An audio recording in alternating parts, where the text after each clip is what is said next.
또 오늘도 여러분 개혁신당의 릴레이 정책 발표 오늘도 이어나가겠습니다. 개혁신당 대표 이준석입니다. 오늘 개혁신당은 한부모 가정 아이들의 미래를 지키는 중요한 정책들을 발표하려고 합니다. 놀랍게도 우리나라의 한부모 가정 10가구 중 8가구는 양육비를 받지 못하고 있습니다. 국가가 한시적 양육비 긴급 지원 제도를 통해서 선지급한 뒤에 회수하지 못한 비율도 85%에 달합니다. 현행 운전면허 정지나 얼굴 비공개, 신상 공개 정도로는 이런 나쁜 부모로부터 양육비를 받아내기가 힘듭니다. 정부조차 받아내기 어려운 양육비를 힘없는 한부모 가정의 양육자가 어떻게 받아내겠습니까? 아이를 낳기만 하고 책임지지 않는 나쁜 부모들이 잘 먹고 잘 사는 사회가 되어서는 안 됩니다. 양육비 미지급은 명백한 아동학대입니다. 한부모 가족의 절반은 소득이 낮아 정부의 지원을 받아야 합니다. 한부모 가족과 양부모 가족의 아동빈곤율 격차는 37%에 달합니다. OECD 국가 중 3번째입니다. 대한민국의 부끄러운 민낯입니다. 최소 100만 명에 달하는 아동들이 생존권을 위협받고 있습니다. 늦었지만 이제라도 국가가 행동해야 할 때입니다.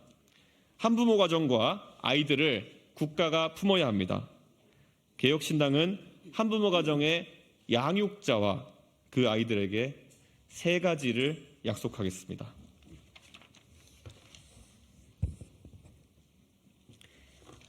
첫째, 아이 양육비를 체납한 사람이 국민을 대표하는 것은 매우 부적절합니다. 공직선거 후보자의 경우 양육비 체납 이력 일체를 무기한 공개하도록 법을 개정하겠습니다.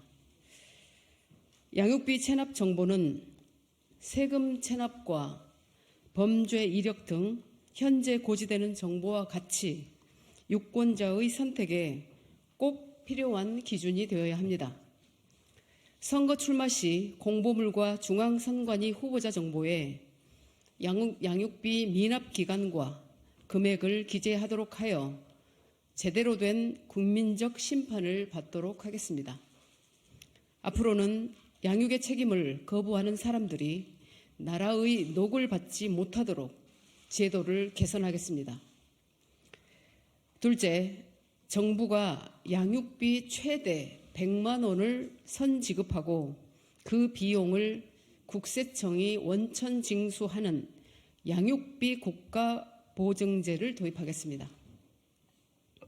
양육비 미지급자에 대한 글로벌 스탠다드는 국가 선지급 후 징수입니다. 독일은 매달 최대 48만 원까지 양육비를 선지급합니다. 뉴질랜드와 호주 역시 양육비 미지급자를 세금 체납자와 동일한 기준으로 처벌하며 미지급금을 강제 징수합니다.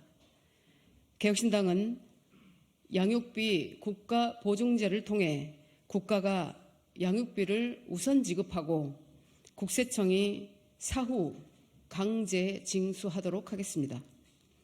비양육자의 근로소득과 연금, 임대료 등을 파악해 각종 수입원으로 자동으로 원천 징수되도록 양육비 지급 시스템을 선진화하겠습니다. 셋째, 양육비 대출 제도를 도입하겠습니다. 상황에 따라 아무리 양육비를 내고 싶어도 소득이 충분하지 않을 수 있습니다. 그런 경우에는 취업 후 학자금 상환 제도처럼 국가가 저리로 양육비 대출을 해주고 소득이 발생하는 시점부터 상환할 수 있도록 하겠습니다. 아이들은 표가 없습니다. 그래서인지 노인이나 장애인 정책에 비해 아동은 늘 우선순위에서 밀려났습니다. 우리 아이들이 대한민국 정치로부터 버림받아온 것입니다. 아이는 스스로 원해서 태어난 것이 아닙니다.